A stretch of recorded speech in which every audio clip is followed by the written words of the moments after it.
the wolf from your door to supersize and grow your business. How the heck do you do that? I love this little guy. He was sitting here, so I thought, we're talking about wolves.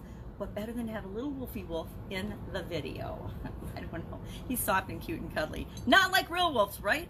Wolves are always hungry. They're always hunting in packs. They're pretty darn scary. And I think that most humans, most of us, most people, are naturally fearful of wolves, right? We're afraid of things that could actually eat us or kill us. And wolves have been known to eat and kill people, right?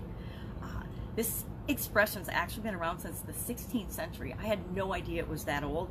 But what have I found so far? What have we found so far discussing these idioms?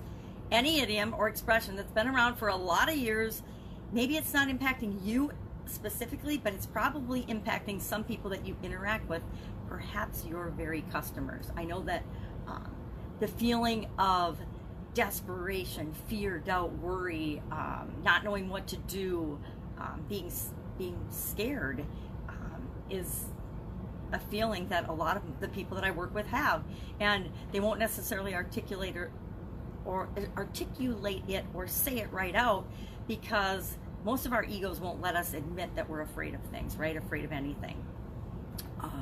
But all of us are. Everybody is afraid of something. Whether we admit it or not, we are. We just, human beings are. We're not born with very many fears, but we are indoctrinated and brainwashed to learning a whole slew of fears. I don't know about you, but I have had plenty of opportunities where I have felt in the past like the wolves were at my door. And I had to figure out how to face that challenge, overcome it, and what I was going to do about it. And every time I have felt that, and a couple of examples would be, one time in the mid-90s, the bank called the loan for my business. I'd been in this business for a long time. It was a super successful business. I never thought to pay the loan off early, and so it was down to probably a couple of $100,000 at the time that the bank called it. Now, I don't know about you, but I don't have a couple $100,000 sitting around liquid in any of my bank accounts. At least I didn't in the mid-90s. It was right after the the mortgage market crash and the stock market crash prior to that.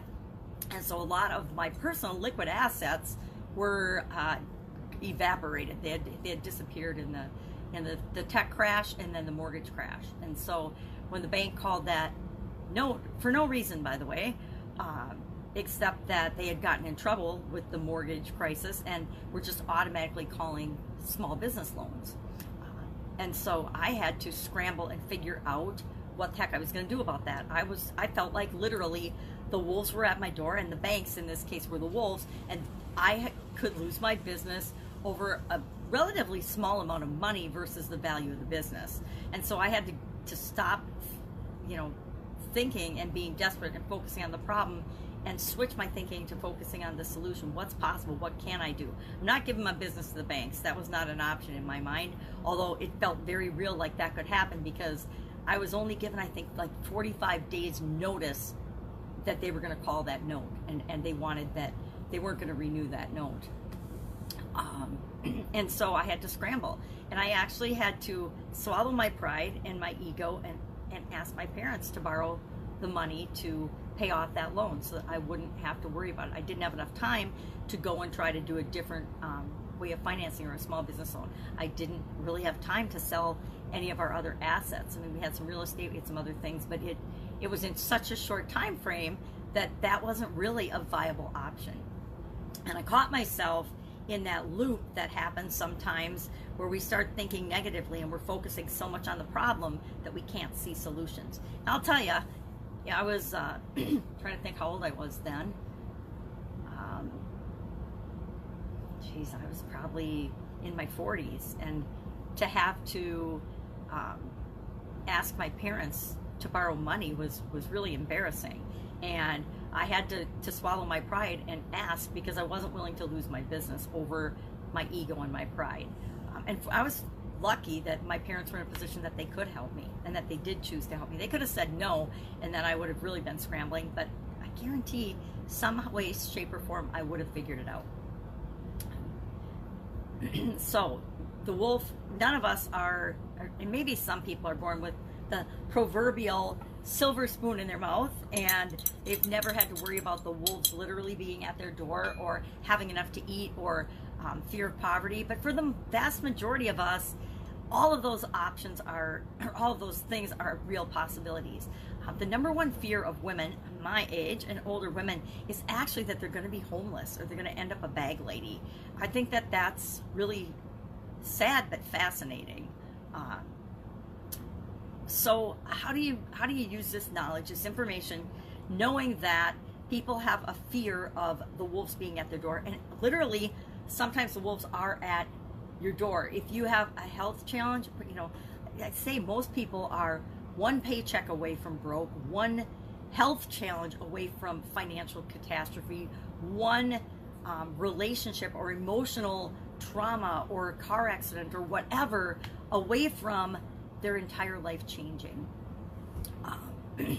And most people, the vast majority of people, don't have a contingency plan. They don't even know how they would deal with a situation like that comes up, because they're so busy running through their lives, just getting through day to day to day to day to survive, and are living off, you know, going through the motions survival instincts, that if something comes up, all of a sudden it's a huge problem, which is just like having the wolves at your door barking and trying to get in to eat you. This expression's actually been around since the 16th century. I didn't have any idea that it's been that old, but if I think about how often it appears, the scene of the wolves surrounding the victim, or and either they get eaten or someone comes to rescue them, it's a very common scene in movies and in stories and in plays and in all types of literature. So obviously it's been around a long time, and I've seen it. I'm very familiar with it. You know, think Beauty and the Beast. There's the scene where Maurice, the dad, is surrounded by the wolves, and of course he gets saved.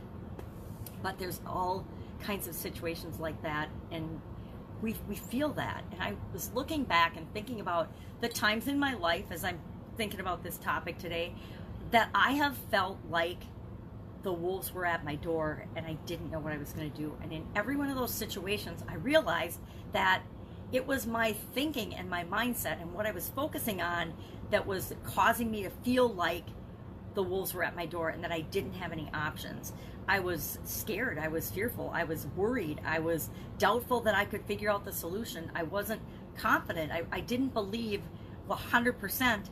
I was focusing on what was wrong. I was focusing on the problem. I was focusing on lack and scarcity, instead of realizing that if I flipped the switch and focused on solutions, that there were lots of possible solutions. There were a lot of possible ways, and there always are a lot of possible solutions to whatever situation we're in. But sometimes our mindset and our beliefs get us thinking that, okay, it's either A or B, it's black or white, it's this or that. And that is so not true. Whenever we're thinking that we only have one or two options, we're absolutely positively wrong, because there's always infinite possibilities in how things can play out and what can happen. And when we open ourselves up and focus on the solution to the problem instead of the problem itself, that's when the magic and miracles and things can actually resolve themselves and happen.